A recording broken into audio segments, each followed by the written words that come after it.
He's caught over 800 10-pound-plus largemouth bass, holder of 13 worldwide patents, and inventor of the weedless trolling motor prop. Doug Hannon is the Bass Professor.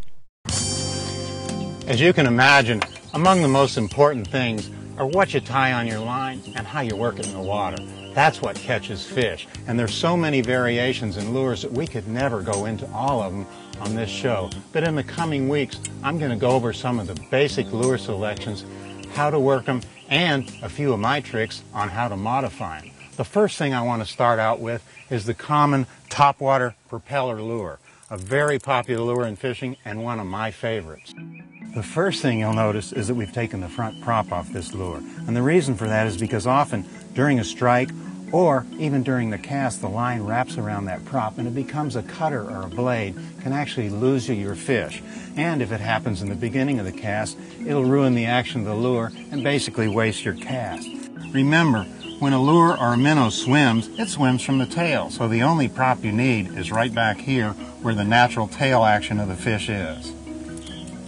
The other thing you'll notice is the detail. I do a lot of hand detailing with paint. Little dots, a big eye, those sort of things that actually make a fish look natural. So when a bass swims up and takes a close look at one of these lures, he sees these tiny details and it makes it look much more like a natural fish.